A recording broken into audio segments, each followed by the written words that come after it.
ఏదో సంఘం అంటాది, ఎన్నెన్నో పేర్లు అంటున్నారు ఈ కాలంలో.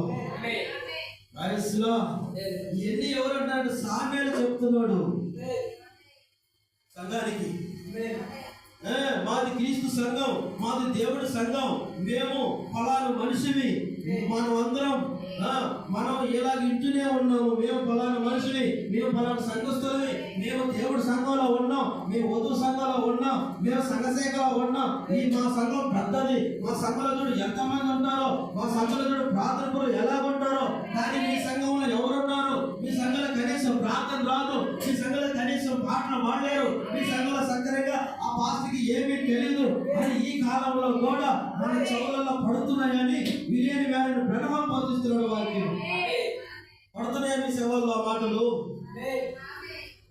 పడలేదంటే అది తప్పు. ఆ మాటలు మీ సేవలలో పడలేదంటే వాక్యం తప్పు. ఆ మాటలు మీ సేవల్లో పడుతున్నాయంటే దేవుడు ఉన్నాడంటే లెక్క. ప్రైస్లో హల్లెలూయా. పడుతున్నాయి మీ సేవల్లో మాటలు పడుతున్నాయా? ఆమె నిన్నే ఒకరు వాక్యం ఇచ్చారు, హల్లెలూయా.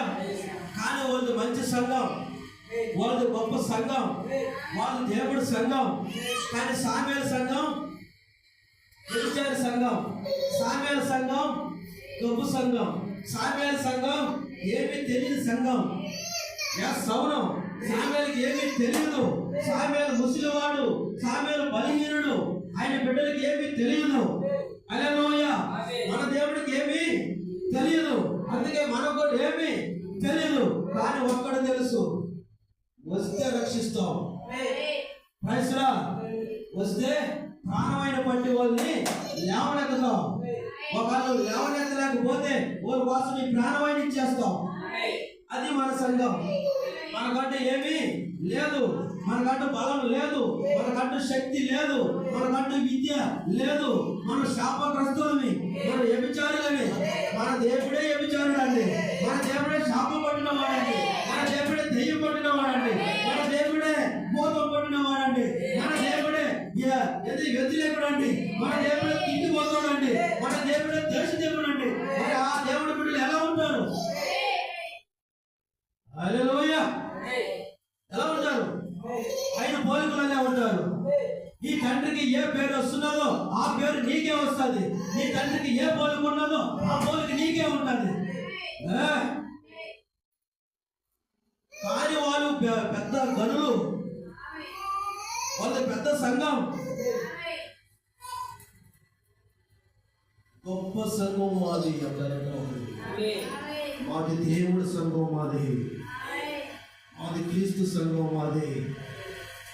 ఇటువంటి మాటలు ముందే ఉన్నాం ఈ కాలంలో. హల్లెలూయా. అందువల్ల ప్రజలు భయముతో కూడిన ఆలోచన వచ్చేసింది. అక్కడ ఆ మాటలకు భయపడిపోయి ఆ యొక్క విశ్వాసులు భయపడిపోయారు. ఆ యొక్క సావుల మాటలు విని, ఆ రాజు మాటలు విని భయపడిపోయారు. ఇక్కడ మనం మన రాజు మాట దాటి పోకూడదు. ఆమేన్. హల్లెలూయా అనే తలంపు వారిలో కలిగి ఉన్నది. అందుకని వాళ్ళు ఏం చేస్తారు? భయపడతారు.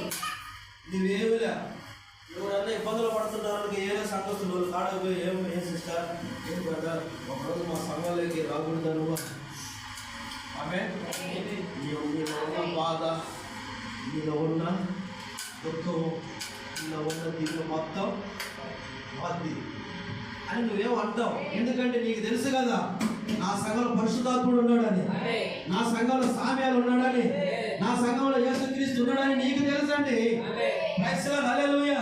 నీకు తెలుసు, నీకు పెద్దగా ఉన్న నీ సేవకుడు కూడా తెలుసు ఈ సంఘంలో క్రీస్తు ఉన్నాడని. కానీ నువ్వు అందరికేమో వ్యభిచారిగా కనిపిస్తున్నావు, అందరికేమో ఏమీ తెలియనట్టుగా కనిపిస్తున్నావు. కానీ నీకు మాత్రం దేవుడికి మాత్రమే తెలుసు ఇక్కడ పరిశుద్ధాత్ముడు ఉన్నాడని. అందువల్ల నువ్వేం చేస్తావంటే, నీ పక్క వారు ఎవరైనా బాధపడుతూ ఉంటే, నీ పక్క వారు ఎవరైనా సోదరులో ఉంటే వాళ్ళతో పోయి చెప్తావు. సరే మా అయ్యగారితో కాదు కొంచెం గాలి చేయించుకోకుండా అనగానే ఏమంటారు? అప్పుడు ఉండమ్మా చెప్తావు, కానీ ఈ సంఘటన గురించి మాకు తెలిసిందని. హల్లెలూయా. ఈ పాస్టర్ గురించి మాకు తెలుసు కానీ